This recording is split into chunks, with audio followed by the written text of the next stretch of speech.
अस्सलामुअलैकुम। इस दुआ के साथ कि आप सब बखैरियत हों, अल्लाह की ख़ास रहमतें, बरकतें और अनायतें आप सब पर मेहरबान हों। मेरी दिली दुआएं और नेक तमन्नाएं आप सब सुनने वालों के साथ हैं।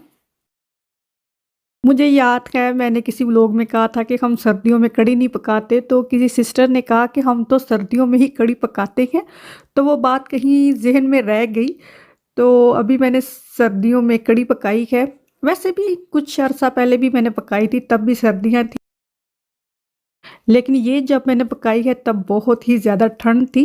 बच्चों को मंडे, ट्यूसडे, वेडनेसडे जो है आई थिंक मिड टर्म या एंड ऑफ टर्म की छुट्टियां थी। तो सैटरडे, संडे पहले ही छुट्टियां होगी और ये 5 दिन सर्दी भी कहे कि मैंने अभी पढ़ना है, बाद में तो मैंने होना ही नहीं है। क्या होता है कि स्कॉटलैंड में अगर कहें स्नो होनी है, स्नो पड़नी है, तो ज़रूरी नहीं है कि वो ग्लासगो में पड़े, लेकिन हाईलैंड पर जब स्नो होती है तो उसकी वजह से यहाँ ग्लासगो तक सर्दी बहुत ज़्यादा हो जाती है। तो काफ़ी ज़्यादा ठंड थी, लेकिन फिर भी कढ़ी बनाई जो बहुत ही अच्छी कढ़ी बनी। क्योंकि रमज़ान जो है बस आ ही गया है अल्हम्दुलिल्लाह।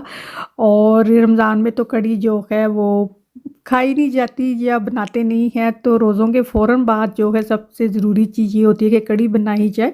तो आज रमज़ान की तैयारी में मैं क्या बना रही, मैंने 2 कप मैदा लिया है और 2 टेबलस्पून ही इसमें कॉर्नफ्लावर के डाले हैं। 1 कप होगा तो 1 टेबलस्पून कॉर्नफ्लावर डाल देना है। Ginger powder, garlic powder, onion powder, नमक, मिर्च, मिक्स हर्ब, ओरिगैनो और थोड़ी-सी इसमें फ्लेवर एनहांसर मैंने ऐड किया। ये जो सीज़निंग है ये बहुत ज़्यादा लाल रंग की नहीं बनेगी, बाज़ार की होती है उसमें शायद फूड कलर डाला होता है जिस वजह से उसका रंग बहुत ही लाल सा होता है। मैंने थोड़ा-सा इसमें डीप ऑरेंज कलर डाला है, थोड़ी-सी कश्मीरी लाल मिर्च डाली है। भले इस वक़्त इसका रंग सही नहीं लग रहा जैसे लाल होता है, लेकिन जब इसको फ्राई करने के लिए इस्तेमाल करेंगे, जब कोई चीज़ इससे फ्राई होगी तो इसका कलर रेड ही होगा। मतलब चिकन जो है वो व्हाइट नहीं होगा, वो रेडिश ऑरेंज ऐसा ही होगा। रमज़ान की तैयारी मैं कर रही हूँ और उसमें बेकिंग ना हो ये हो ही नहीं सकता ना। तो जो कुकीज़ होती हैं वो मैं काफ़ी ज़्यादा बनाती हूँ और मैंने उसकी रेसिपी भी कई दफ़ा शेयर की है कि बहुत सारी कुकीज़ बनाकर आप फ्रीज़ कर सकते हैं। तो आज मैं नान खटाइयाँ बनाने लगी हूँ और इसको बनाकर हम फ्रीज़ करेंगे।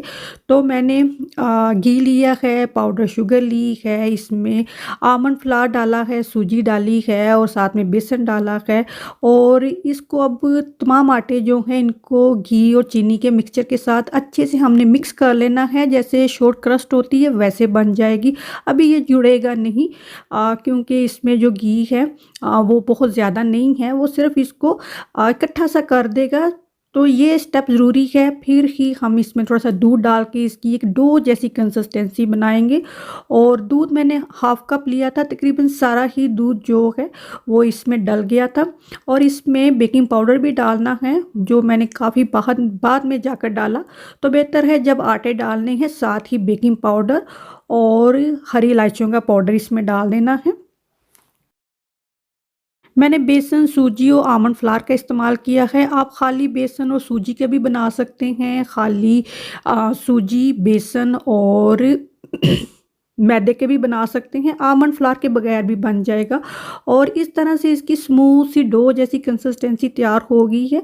और अभी हमने आधी डो कर ली है और इसको हमने बटर पेपर बिछा के इसको बेल लेना है।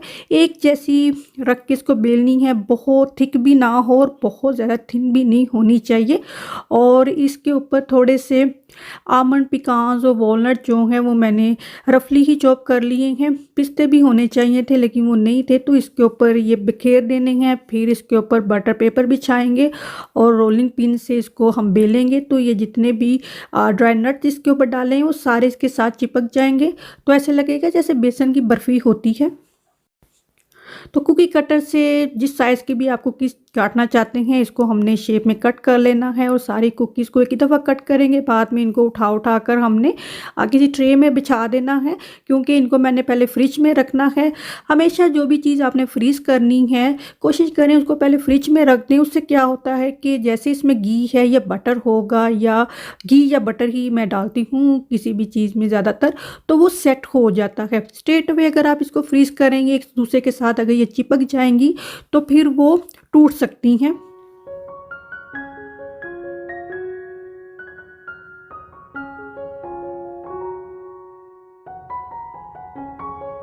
एक दफ़ा बेल कर जितनी कुकी बनी वो सारी मैंने यहाँ ट्रे में रख ली हैं और ये जो आटा है इसको दोबारा से हमने जोड़ लेना है और दोबारा से इसको बेलना है जब तक कि सारा आटा ख़त्म नहीं हो जाता।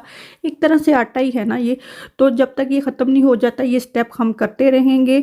और हर दफ़ा थोड़े थोड़े जो आमंड पिकान्स और वॉलनट है या जो भी आप नट वगैरह यूज़ कर रहे हैं इसके ऊपर हमने बखेरते जाना है। और इनको फ्रिज में रखने के बाद देखें ये कितने अच्छे से सेट हो गई हैं। 2-3 घंटे मैंने इनको फ्रिज में रखा था और फिर इनको ये जो क्लिंग फिल्म है ये इनके बिटवीन लाजमी बिछानी है वरना ये जुड़ जाएंगी। और अभी देखें जैसे ही क्लिंग फिल्म को हम थोड़ा सा हटाएंगे तो ये कुकीज़ एक तरह से कुकीज़ ही होगी ना, नान के ताई या बिस्किट कुकी एक ही चीज़ होती है। नहीं, एक चीज़ नहीं होती, कुकी कुछ और होती है और बिस्किट कुछ और होते हैं, ये नान के ताइयाँ हैं। तो ये जो है ये बिखर सी जाएंगी चूँकि हमने इनके बिटवीन क्लिंग फिल्म बिछाई है। और कोई एक टूट भी गई है, कोई ऐसी बात नहीं है, ये आटा ही है। 2-3 मिनट इनको रूम टेम्परेचर पर रखना है, इसने फिर से सॉफ्ट हो जाना है और आप इसको दोबारा से शेप दे सकते हैं।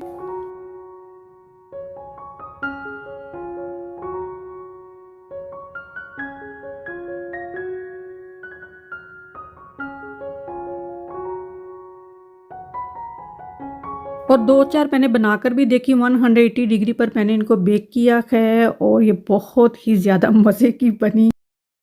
और कुकीज़ को इस तरह मैंने फूड बैग में डालकर इनको फ्रीज़ कर देना है और इनको सीधा ही रखना है। फूड बैग जो है उसको इस तरह टिल्ट करके नहीं रखना है, सीधा ही रखेंगे ताकि ये अच्छे से फ्रीज़ हो जाएँ तो बाद में जैसे मर्ज़ी ये पड़ी रहें। नान कताई जो है पाकिस्तानी बेकिंग की एक मेन आइटम है और मुझे नहीं लगता कभी ये किसी ने फ्रीज़ की होंगी या शायद की होंगी, तो मैंने इनको फ्रीज़ कर लिया है। मैंने ये अपने तौर पर ही ये तरीका आजमाया है। अभी मैं यहाँ पर ग्रानोला बार बना रही हूँ। कोकोनट ऑयल और इसमें हनी डाल दिया।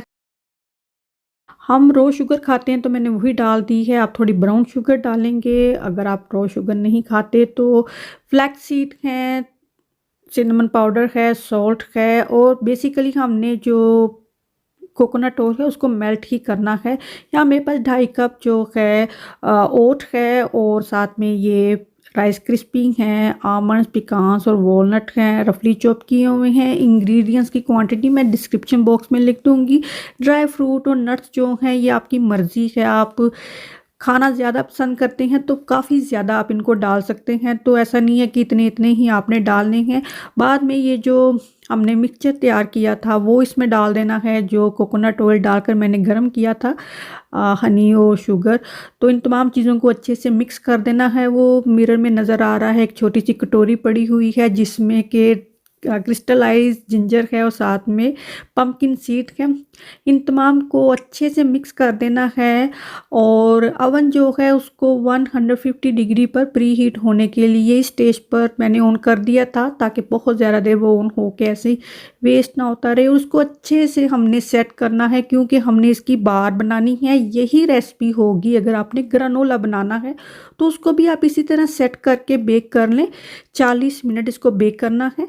तो यही रेसिपी ग्रानोला की होगी, लेकिन करना क्या है कि अगर आपको ग्रानोला चाहिए तो इसको 10-20 मिनट तक पड़ा रहने दें। बाद में जब तक आप इसको मतलब इतना ठंडा हो जाए कि आप इसको टच कर सकें तो इसके छोटे छोटे चंक्स में इसको तोड़ लें। और अगर बार बनानी है तो उसको 2-3 घंटे पड़ा रहने दें। तो देखें ये कितनी सॉलिड हार्ड हो गई है। तो फिर इसके आप जो बार हैं वो कट कर सकते हैं। इसके ऊपर डार्क चॉकलेट भी आप डाल सकते हैं, सारी के ऊपर ही या ड्रिजल कर दें। तो मेरे पास डार्क चॉकलेट थी नहीं, कुकीज़ में ही वो सारी ख़त्म हो जाती है या बच्चे वैसे खा लेते हैं। तो अभी मैंने इसको बना लिया है। मैंने कहा मैं लाऊंगी तो इस स्लाइस की हुई बार के ऊपर मैं ड्रिजल कर दूंगी। ये बच्चों को बहुत ज़्यादा पसंद आई है। सहरी में खाने के लिए ये बहुत ही अच्छी है। मैं वैसे कम ही बनाती हूँ लेकिन रमज़ान में मैं ये लाजमी बनाती हूँ ग्रानोला। और ये बार जो है ये मैं लाजमी बनाती हूँ और इस तरह से मैंने इनको स्टोर भी कर दिया है।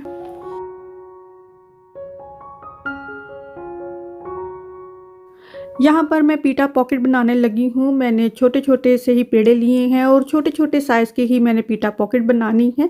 और ये सेल्फ राइज़िंग फ्लावर जो है ज़रा-सा नमक डाल के इसको मैंने गूँधा हुआ है ज़रा-सा नीम गर्म पानी से और तवे पर डालकर इसको ढक देना है ताकि गरम तवा है, लो टू मीडियम फ्लेम है तो इसमें हीट होगी, ये काफ़ी ज़्यादा फूल जाएगी।